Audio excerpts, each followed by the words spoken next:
किसी भी देश की सुरक्षा के लिए और उसकी राजनीति में उसका जो रक्षा मंत्री वो काफी महत्वपूर्ण होता है। लेकिन दोस्तों, ऐसे ही जो चीन का रक्षा मंत्री है उसको लेकर उन्होंने एक बड़ा फैसला ले लिया है।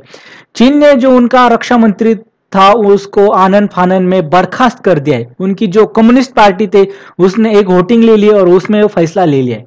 दोस्तों, ये जो डिफेंस मिनिस्टर है उनका रक्षा मंत्री जिसको बर्खास्त किया, जिसका नाम है ली शांगफू। दोस्तों, इसमें इंटरेस्टिंग बात है कि जो ये शांगफू है ये 2 महीने से लापता है। इसको किसी ने देखा नहीं है और अगस्त महीने के जो आखिरी सप्ताह था उस टाइम इसको आखिरी टर्म देखा गया था। उसके बाद ये लापता है। और दोस्तों, ये पहली बार नहीं है कि ऐसे कोई जो मंत्री है वो लापता होता है।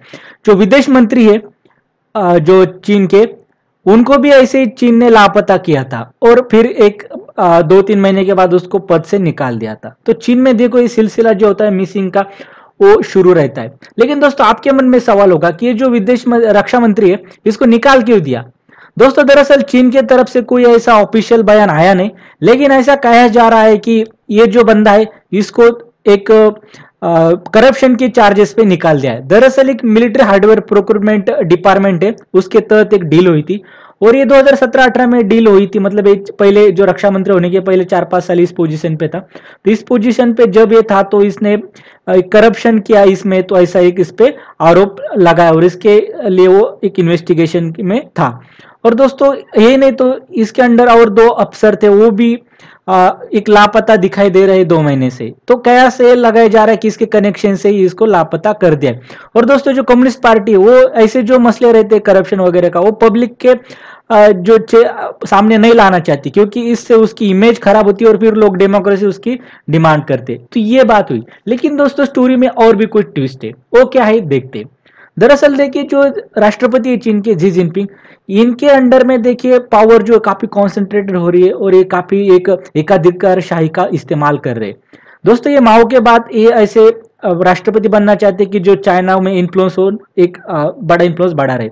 और ये अभी के जो रक्षा मंत्री थे देखिए, जो शंगफू थे, वो चीन का अगर हम मिलिट्री आर्किटेक्चर देखें तो जी जिनपिंग के बाद देखिए ये दूसरे नंबर के सबसे बड़ा नेता थे। तो ये जिनपिंग को कहीं ना कहीं एक डर हो सकता है कि अगर ये बंदा मेरे को आगे जाके चैलेंज कर सकता है मेरे पावर को, तो ये भी रीजन उसके पीछे हो सकता है कि इसके लिए जो ये बंदा इसको लापता करके उसके पद से निकाल दिया। और ऐसा हमने देखा गया कि जो भी पावरफुल लीडर होते हैं, जैसे कि उनके भी एक असेंबली हुई थी 1 साल पहले, 1-2 साल पहले, तो वहां पे एक सीनियर लीडर था, वो जो राष्ट्रपति थे चीन के, उनके बगल में बैठा था। उसको देखिए बॉडीगार्ड के थ्रू एक ह्यूमिलेट करके, अपमानित करके एक बाहर फेंक दिया था। तो ये बात हो रही है चीन में, ये भी एक रीजन हो सकता है।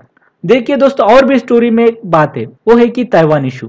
अब देखिए, ये जो डिफेंस मिनिस्टर थे शंगफू, ये ताइवान को लेकर ज्यादातर उतने हार्ड नहीं थे, इनका एक सॉफ्ट स्टंट रहा है। इसके लेकर देखिए चीन के जो राष्ट्रपति थे उनको ये बात पसंद नहीं, ऐसा भी बोले जा रहा है।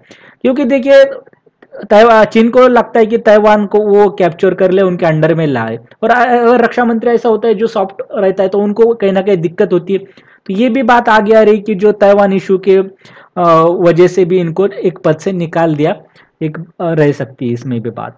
और भी दोस्तों, और भी बात है इसमें, जैसे कि देखिए ये जो बंदा था शंगफू, इनको जो अमेरिका है इन्होंने सैंक्शन लगाए थे। देखिए सैंक्शन है, पर्सनल सैंक्शन लगाए थे और इनको अमेरिका आने जाने में काफी दिक्कत होती थी। इनका क्रेडिट कार्ड वगैरह कोई चल नहीं सकता था अमेरिका में। तो इसी वजह से देखिए, अगर अमेरिका के साथ कोई मीटिंग होती या कोई डिफेंस मिनिस्टर की कुछ समिट वगैरह होती है अमेरिका में, तो उस टाइम ये बंदा दिक्कत पैदा कर रहा था चीन को, क्योंकि ये बंदा जा नहीं सकता था क्योंकि इसके ऊपर जो सैंक्शन लगे थे। तो ये भी कारण हो सकता है कि चीन उसको एक पीछे खींचना चाहता है, रिटायरमेंट देना चाहता है। तो ये सारे अलग अलग रीजन हो सकते हैं दोस्तों कि इस वजह से चीन ने इसको पीछे ढकेल दिया। अब दोस्तों बारी आती है अपने भारत की। भारत इस चीज को कैसे देखेगा। अब देखिए दोस्तों, भारत जो है वो तो चीन का आंतरिक मामला है, लेकिन भारत के साथ चीन की सीमा लगती है और एक सीमा विवाद हमारा चीन के साथ लगातार बना हुआ रहता है। इसलिए जो चीन का रक्षा मंत्री आता है उसकी क्या पॉलिसी होती है, उसका एक देखने का नजरिया कौन सा होता है अलग अलग इश्यू के ऊपर से, तो ये भारत एक क्लोजली मॉनिटर करेगा और उस हिसाब से भारत भी अपनी जो कैपेबिलिटी है और जैसा इनको रिस्पांस देना चाहिए, हमारा जो पॉलिसी होगा उसके साथ अलाइन करेगा, इसमें कोई शक नहीं। तो ये चीजें दोस्तों इससे सामने आ रही है। आपकी क्या राय इस बारे में, तो आप कमेंट सेक्शन में जरूर बताइए। बहुत बहुत धन्यवाद।